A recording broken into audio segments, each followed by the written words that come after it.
Welcome to the Starfleet Leadership Academy, a Star Trek podcast told through the lens of leadership development. And now, here's your host, Jeff Akin. Welcome, everyone, and thank you for joining me today. This time, we get another Voyager episode. I realize we're just 16 episodes into this podcast, and this is only the fourth episode of Voyager that we've watched, but Janeway is really my front runner for Best Captain. Maybe not favorite, necessarily, but best. Now, I'm disqualifying Georgiou from consideration since she only lasted 2 episodes, but she was absolutely great in those. Janeway has nailed it each time so far. So let's see if that continues as we watch Season 4, Episode 22 of Voyager, Unforgettable. We start off with Voyager looking for more deuterium. Is this going to be a theme for us for a while? Paris and Chakotay are poking a little fun at Harry Kim. Earlier in the season, he started developing, a crush on 7 of 9. So Tom Paris takes an opportunity to throw some jabs at him. So, you're going to realign your sensors with 7s. Sounds like fun. Very funny. Okay, let's just get into this. Chakotay is there, playing along a little, kind of, and Janeway's on the bridge. This really brought up, for me, the struggle between playing around and toxicity in the workplace. I feel like this could veer a little into the world of hazing, but frankly, there's going to be other episodes that we can better look into that. Here, we have some good-natured teasing going on, right? And is it okay? Is this okay in the workplace? I mean, I guess that's it. That's the whole question. Is that okay? Now, maybe this is a little more complicated because the Voyager crew lives where they work. Is the behavior that Tom Paris is exhibiting here, is what he said, okay? Now, if I put my HR hat on, which I really do not like doing, but one of the costs of doing business, I suppose. Toby is in HR, which technically means he works for corporate. So he's really not a part of our family. But with my HR hat on, this presents at minimum as inappropriate workplace behavior and at most sexual harassment. But I don't want to just boil this down to an HR issue. In fact, I think that's a cop-out. I want to look at what is happening here, really happening here. Paris waits for Chakotay to step away before dropping the line. But I want to believe that his intention is positive. His intention is to share a moment and have some fun with his buddy, Harry Kim. But the execution it's just not okay. Now, maybe we can excuse this as being of the time, but this was 1998. Weren't we a little more sophisticated at that point? Maybe? Well, maybe not. So how could this have gone down differently? I really see kind of 2 sides to that. First, how could the people around them responded to that? And second, how could Paris have approached it differently? When someone is put into an uncomfortable situation, they can totally respond to that, but they don't need to. It is not the victim's job to defend themselves. Now, if Kim felt that he could respond, he could have said something like, "Come on, Tom, that wasn't cool. I really like 7, and I don't appreciate it when you make me feel like that's silly." But again, don't assume that is something that needs to happen. It is not incumbent on the victim to address the perp. Yeah, I said perp. What should have happened was for Chakotay or Janeway, or Tuvok, or any of the officers on the bridge to have stepped in and done something. They could have simply redirected Paris away from Kim and spoken with him later. This creates a safe place for Harry right away. They could have interrupted and used humor to ultimately redirect Tom and again create a safe place for Harry. "Yeah, Tom, aligning sensors sure is a lot of work, ha ha ha," and then move him back towards his station. Or they could have just straight up stepped in. "Mr. Paris, that was not appropriate, period." Just put a stop to the situation and address his behavior later in private. That last step should happen regardless of the immediate response. Or the whole thing could have just been avoided. Tom could have just left it alone. Like that would have been probably the best possible situation, right? Or he could have said something maybe more supportive, like, "Hey, the XO just ordered you to spend more time with 7. Isn't that what you said you wanted to do anyway?" Really, though, it's probably just best, again, to just leave it alone and not say anything. With all of that acknowledged, there's a lesson here that isn't related to HR. As a leader, it's okay to support a work environment that is fun, one where people can form personal connections, make appropriate jokes, and enjoy themselves. When it's time to get to business, you all get to business, just like the bridge crew does here. Janeway and Chakotay have created a work environment where these things happen. People are having fun and they're forging personal connections, but they're focusing on the work when the time comes to do that. It'd just be great if the fun they were having was appropriate and supportive. Now that fun is interrupted by two cloaked ships engaged in a battle with Voyager caught in the middle. One ship blows up and the second hails Voyager specifically asking for Chakotay. Chakotay, please, I need your help.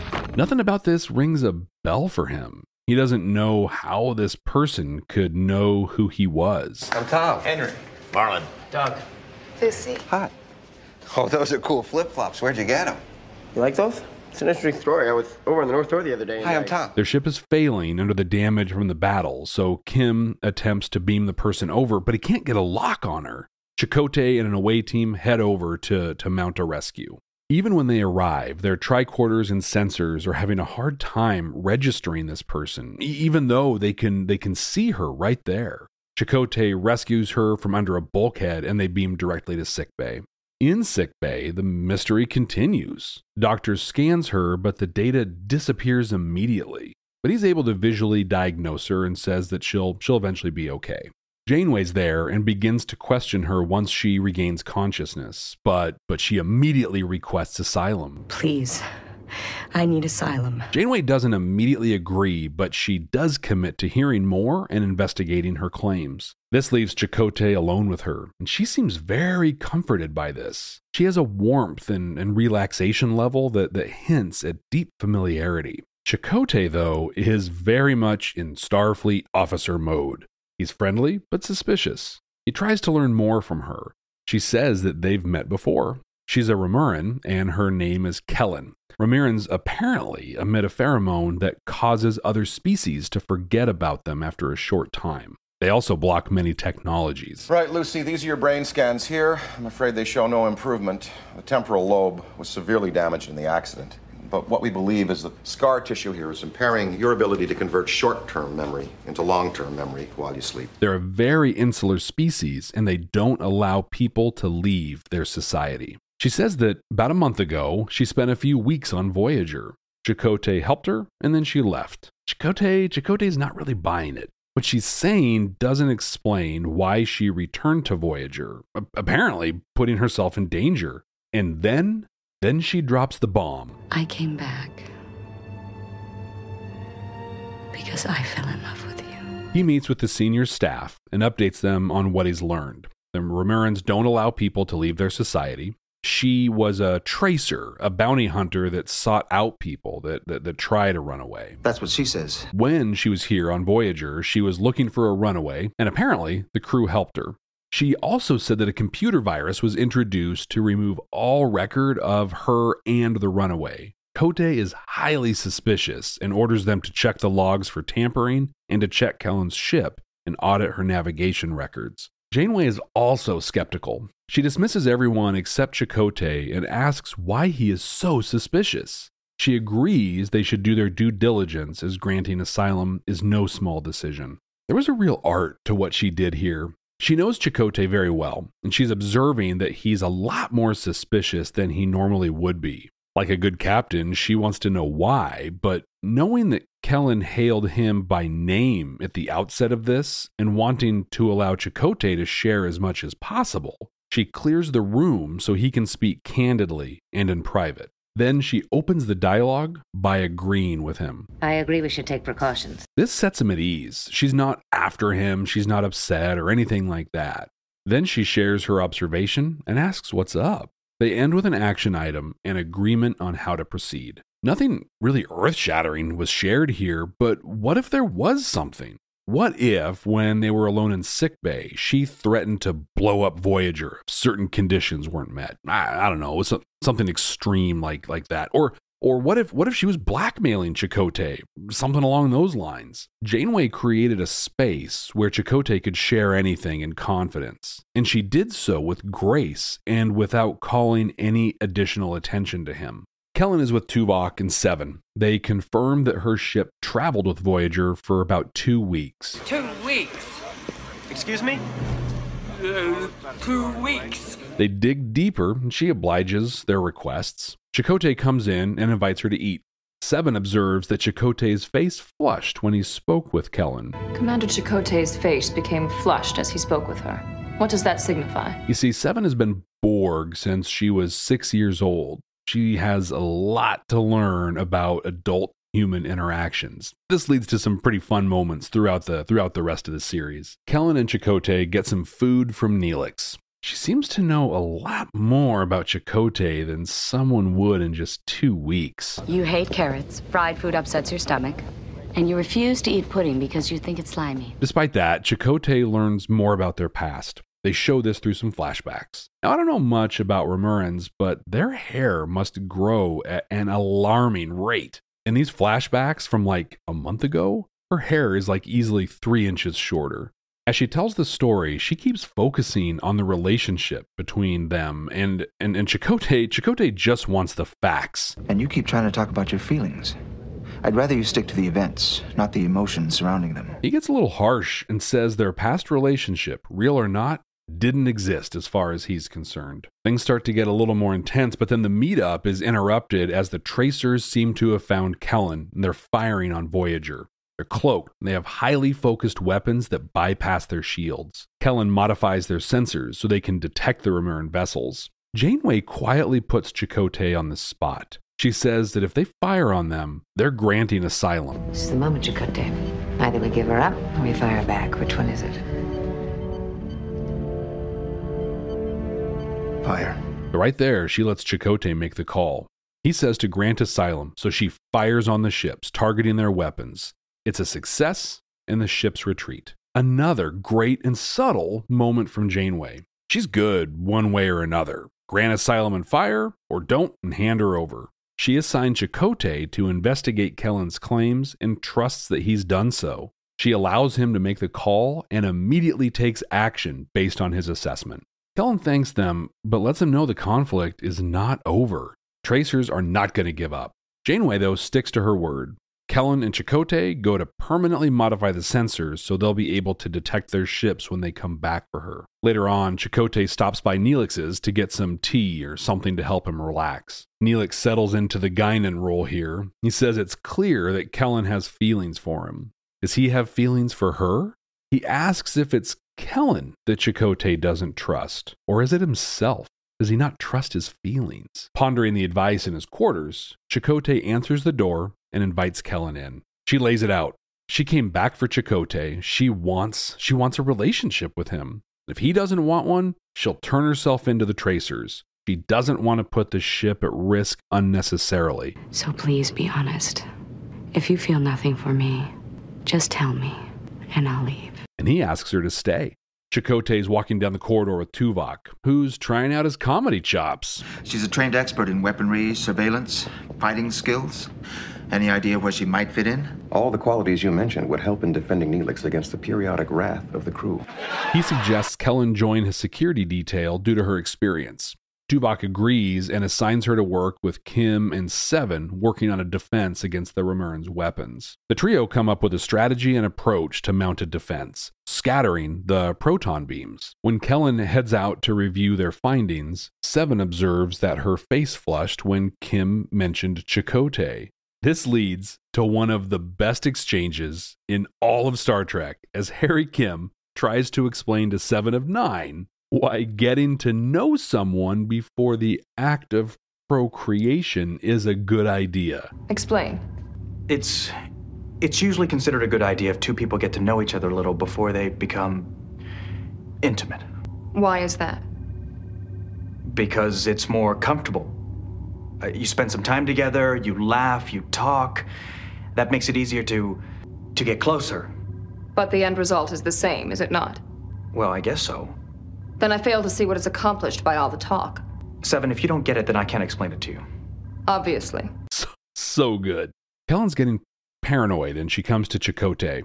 As she's explaining her concerns, a tracer reveals himself and blasts her with a neurolytic emitter that will cause her to lose all of her recent memories. The tracer is non-combative and they take him to the brig. Kellen goes to sickbay and she asks Chakotay to do for her what she did for him. Remind her of their relationship if she forgets him. In the brig, Chakotay crosses a line. He takes down the force field. He almost assaults the tracer. He wants to reverse the memory loss. The tracer, though, calmly explains that he doesn't know if it can be, and he reinforces that he is operating within the laws of his society. He basically says that once the memory loss is complete, he's really sure that Kellen will willingly return home. Chakotay goes to her quarters.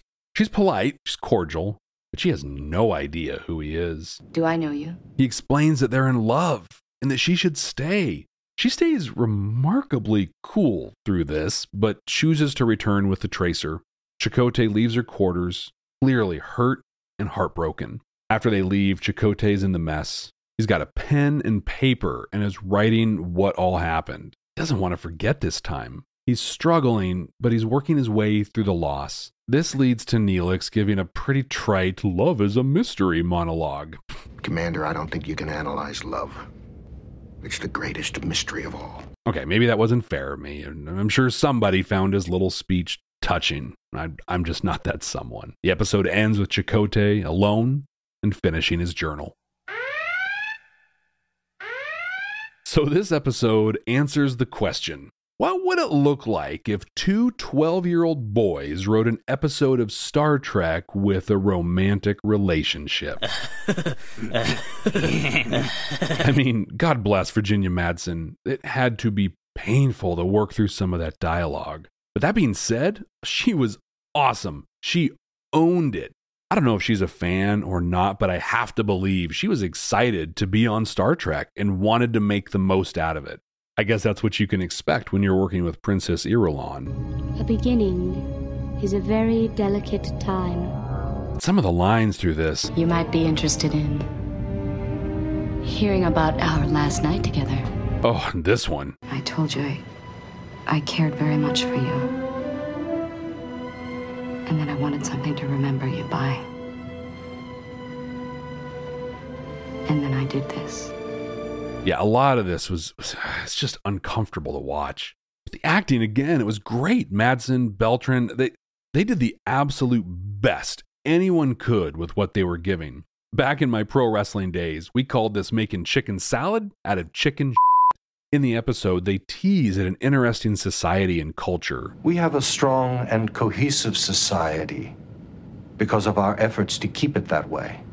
A few runaways among millions hardly indicates a problem. If there are so few, why not let them go? That would suggest that we don't care about them. What a terrible message. The tracer in the brig has such conviction in his beliefs. It would have been cool to dive into this, but nope. Instead, we got this.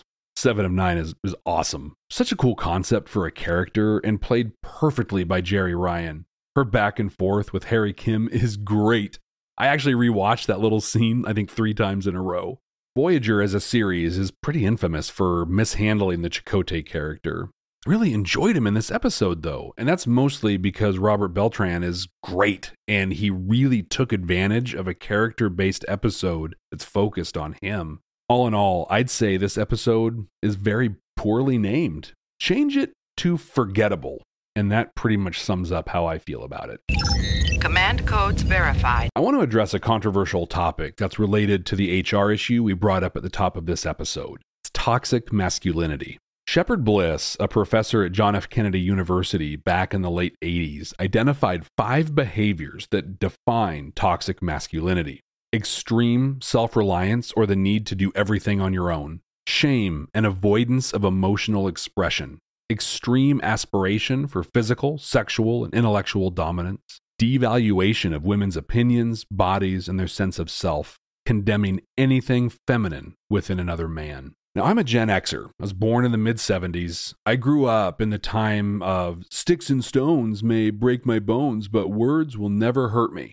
but I was also young when society started to shift away from this mentality. Now, I say started to shift. Here we are decades later, and this is still the reality for a lot of people. Now, don't worry, I'm not going to do a whole episode on this topic. Frankly, I don't have the qualifications to do so. But I want to touch on 2 of the 5 behaviors that are in Shepard Bliss's list. In this episode, we saw the 4th behavior, devaluing a woman's body, when Tom Paris was poking fun at Harry Kim. If Tom respected Seven and respected the dignity of her body and her sense of self, he wouldn't have made the comment he did. I mean, it is that simple. The other one I want to touch on wasn't really shown in this episode, but I think it's one that we all run into constantly. That extreme aspiration for dominance. We see this often in the workplace, sometimes in our families, and constantly in politics. I'm going to tell a little bit of my story and my approach and what the difference between someone aspiring for dominance looks like and, well, me. I worked with a very large company, about 10,000 employees across nearly 200 locations. One of the people I worked with is absolutely brilliant. I'd say he's one of the smartest people I've ever known. His work experience and his most recent role are focused on policy, regulation. He isn't leading teams, but he flexes his intellectual muscles to benefit the organization. But for a short time, he did lead a team. He was given an upper management position for one of the more complicated programs that we had. This program has a very unique customer base that tends to be extremely engaged and very vocal with their opinions. During the time he was in a leadership role, our market penetration dropped dramatically, and the customers that did stick around were angry, and they were telling the world about it. What was interesting, though, was that he thought that the customers were the problem. They didn't understand what we were doing. They couldn't grasp our value proposition. They wouldn't take the time to comprehend our pricing. Our CAO, to whom he reported, saw things differently, though. In fact, he actually asked me to sit in on meetings and stakeholder customer interactions to get my opinion, to see if it validated what he was thinking. And yes, it did. What I observed was a person that refused to let anyone in the room even start to be an expert, even almost demonstrate an intellectual understanding. This was a person that could make a 30-minute meeting last 2 hours, and it was all them talking. It was all them showing everyone just how smart they were. Now, I wasn't a customer. I wasn't even really in the reporting chain with this person, and I was totally turned off by him. Had I been a customer, I would have walked after 1, maybe 2 interactions with him. When you're a leader, it's not your job to be the smartest person. It's your job to bring the smartest people together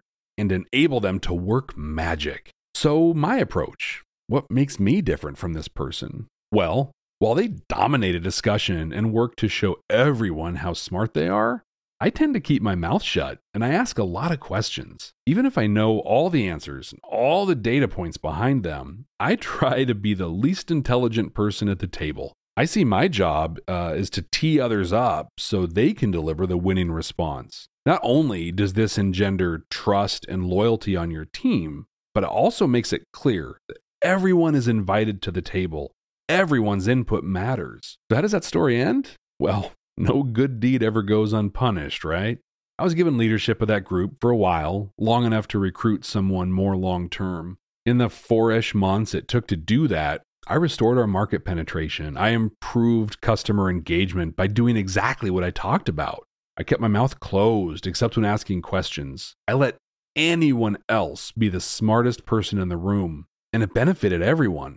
All of this to say that toxic masculinity can come in all shapes and sizes and all experiences. If you pay attention to those 5 behaviors and actively work to counter them, you'll create a much more welcoming and inclusive work environment. Okay, one last piece on toxic masculinity, for this episode at least. Go onto YouTube and look up We Believe the Best Men Can Be. It's from Gillette.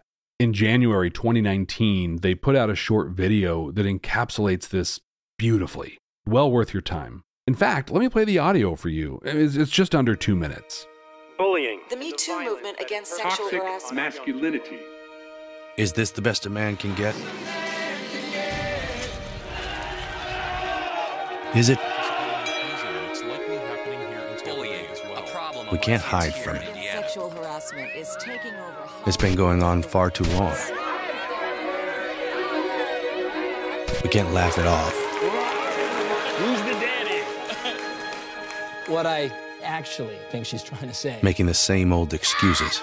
Boys will be boys. Boys will be boys. Boys will be boys. But something finally changed. Allegations regarding sexual assault and sexual harassment. But she says he's And there will be no going back. Because we believe in the best in men. Men need to hold other men accountable. Smile, sweetie. Come on. To say the right thing. To act the right way. Bro, not cool, not cool. Some already are. In ways big Yo, men, and small. I am strong. I am strong. But some is not enough. It's not how we treat each other, okay? Okay. Because the boys watching today will be the men of tomorrow.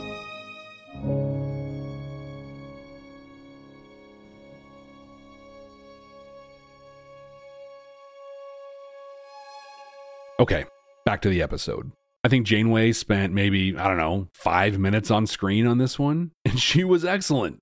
So good. We talked about it during the episode, but the two pieces to pull from her are trust and respect. We see her place unquestioning trust in Chakotay. She asks questions of him, but never questions him or his ability to do his job.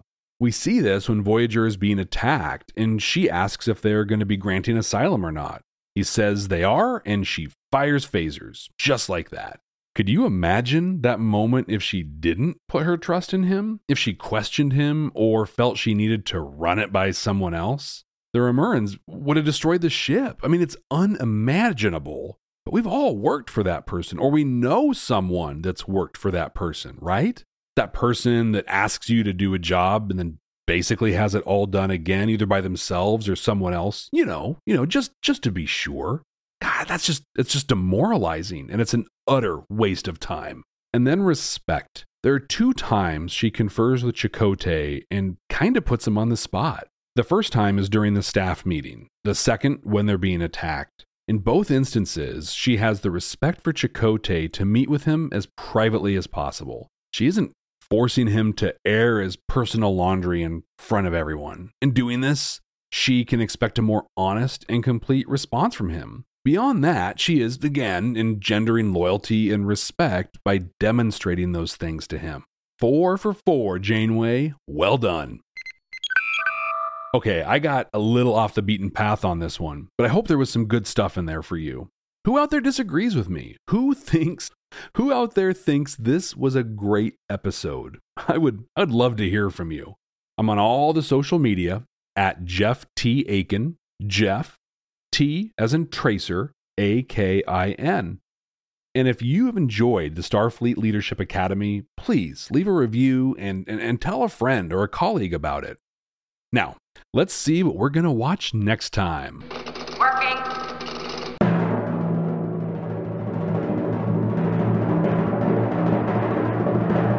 We're heading back to the start of it all, the first season of the original series, episode 20, The Alternative Factor, which is, well, it's an episode of Star Trek, and it's one that people have feelings about. Should be interesting. So until then, ex astra scientia.